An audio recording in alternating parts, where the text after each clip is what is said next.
ہمارا hot issue حکومت کا اصل چیلنج خان یا عوام اور عوام کے مسائل کیا ہیں؟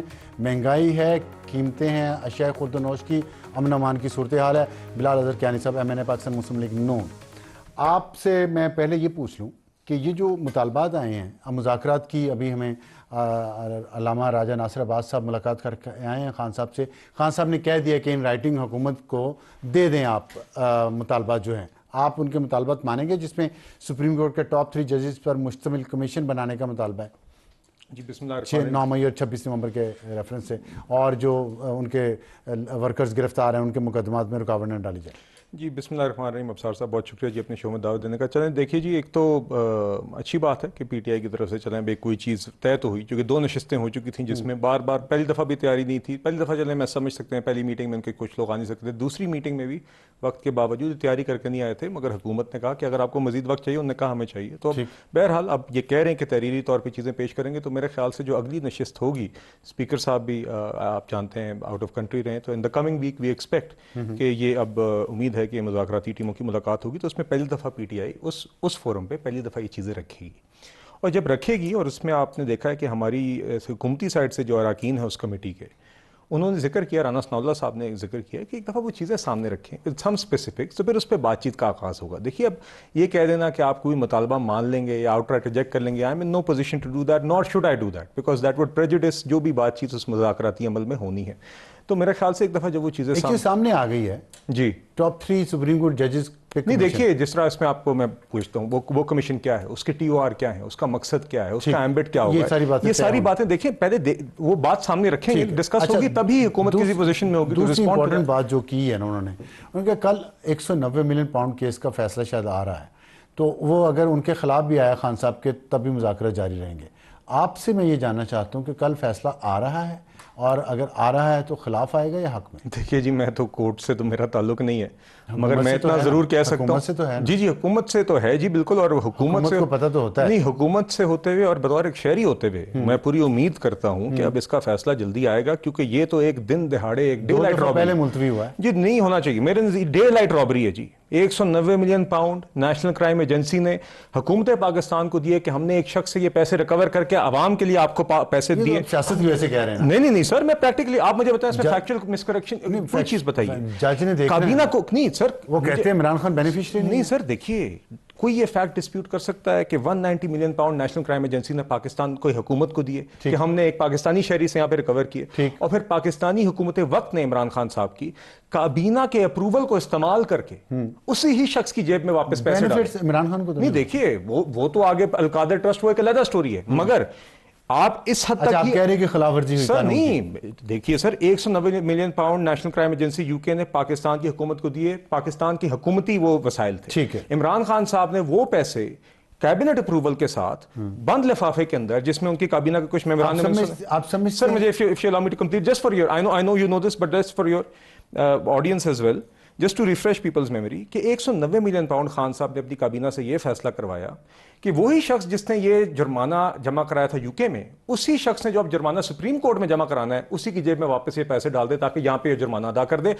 عمران خان کے پاس کوئی حق نہیں تھا، اس حکومت کے پاس یہ کوئی حق نہیں تھا کہ وہ 190 ملین پاؤنڈ عوام کے جو عوام کے اوپر لگنے تھے وہ ایک شخص کی جیب میں ڈال دیتے تاکہ وہ اپنا جرمانہ ادا کر سکے۔ ٹھیک، اچھا فرض کریں، آپ نے کہا آپ جتنا سالڈ کہہ رہے ہیں فیکٹس ہیں، تو فیصلہ خان صاحب کے خلاف آتا ہے تو انہیں سزا ہو جاتی ہے، اور پھر ان کی اپیل جائے گی ہائی کورٹ میں، جس میں 2 سے 3 سال لگ سکتے ہیں، ایسا ہی ہے۔ اس دوران اس کا مطلب یہ ہے کہ آپ کے لیے حکومت کرنا کمپیریٹیولی آسان ہو جائے گا۔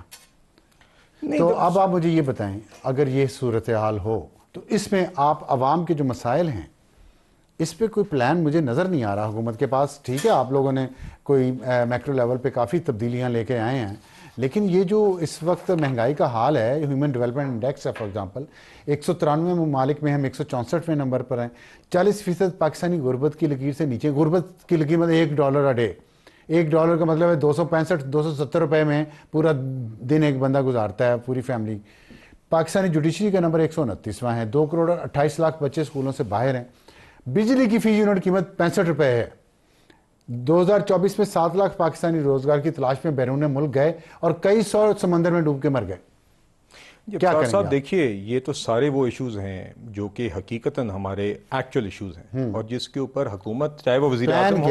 سر پلان کے حوالے سے دیکھیے میکرو اکنامک لیول پہ تو آپ نے بات کی, حکومت نے اب اس میں سے بجلی کا ریٹ دیکھ لیجیے, بالکل ہم مانتے ہیں, اب آپ نے دیکھا اس کے اندر کس طرح بھی نرخوں کے اندر کمی کے لیے کچھ اقدامات لے لیے گئے, 2 مہینے کے لیے نہیں سر آگے بھی ابھی آپ نے دیکھا ایک مستقل بھی آئی پی پیز کے ساتھ ایک ارینجمنٹ ہوئی ہے جس کے تحت اس کا فائدہ ابھی تک لوگوں کو تو نہیں ہوا سر, نہیں نرخوں میں آ تو رہا ہے اور آگے مزید بہت گنجائش ہے, اس لیے پاور سیکٹر کے ریفارمز بھی ہو رہے ہیں.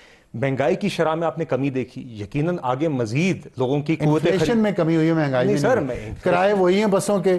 ابھی میں آپ کو مہنگائی میں کمی آپ دیکھیں, پیٹرول 252 روپے کلو, سر میں آپ سے آٹا 150 روپے کلو, گھی 500 روپے کلو, چاول 250 سے 360 روپے کلو, اور فرحان صاحب ہمارے کیمرہ مین ہیں انہوں نے کہا جی 380 روپے کلو ہیں چاول. آلو 120 روپے کلو, پیاز 150, ٹماٹر 200, مٹر 200. یہ ایک تو مٹر آپ مجھے بتائیں 200 روپے کلو کیوں ہیں. دالیں 350 سے 400 روپے کلو, چکن زندہ 450 روپے کلو, چکن کا گوشت 700 روپے, مٹن 2000 روپے کلو, ابصار صاحب گزارش, انڈے 300 روپے درجن, چینی 120 روپے, چائے کی پتی 2000 روپے گزارش ہے کہ ایک تو کیا کرے غریب.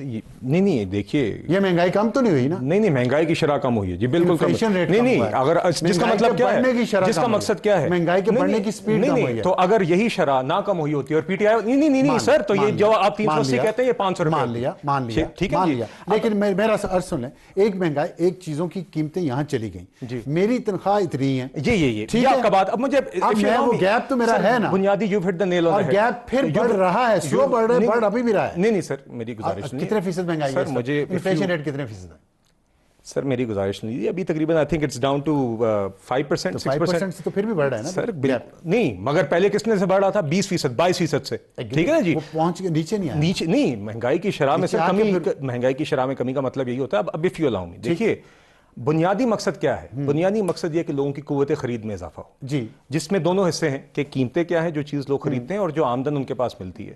یہ دونوں چیزوں کو ہی ہم نے مینیج کرنا ہے. مہنگائی کی شرح کو بھی جتنا کم کر سکتے ہیں وہ کرنا ہے, ساتھ ہی ساتھ لوگوں کی قوت خرید بڑھانی. وہ کس طرح بڑھے گی, وہ کس طرح سر, میری پیٹرول کی میں بھی کمی آئی ہے, آپ نے دیکھا ہماری حکومت کے دورانیے میں پیٹرول کی قیمت میں کمی آئی ہے.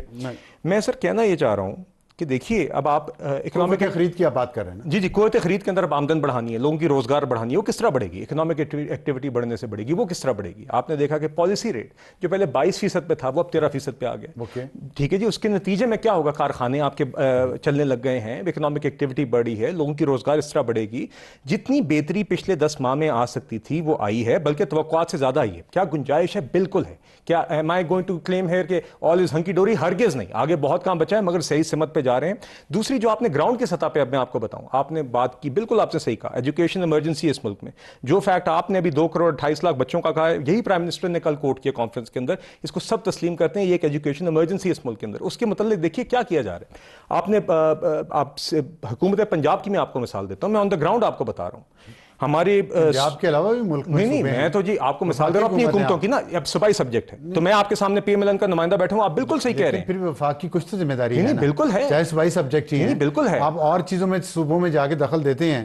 تعلیم کی اگر ایمرجنسی ہے, اگر ایمرجنسی ہے تو باقی صوبوں کو بھی ساتھ لینا چاہیے, بالکل لینا چاہیے. آپ تو پانی کے معاملے پہ بھی سندھ کو ناراض کے بیٹھے ہیں. میں آپ کو ہرگز یہ نہیں کہہ رہا کہ ہم ذمہ داری نہ لیں, مگر میں آپ کو بہترین مثال پنجاب کی اس لیے دے سکتا ہوں کیونکہ میں خود بھی پنجاب کے حلقے سے ایک تعلق رکھتا ہوں. میں خود گراؤنڈ کے اندر وہاں پہ چیزیں دیکھ رہا ہوں, جس طرح سی ایم کے انیشیٹو سے, چاہے وہ صحت کا شعبہ ہو, چاہے وہ ایجوکیشن کا شعبہ ہو, چاہے وہ کسانوں سے منسلک معاملات ہوں, اس کے اوپر آن دا گراؤنڈ ایکچوئل انڈیویجول سطح پہ اور اجتماعی سطح پہ انٹرونشنز ہو رہی ہیں, جس سے بہتری آگے انشاءاللہ آئے گی.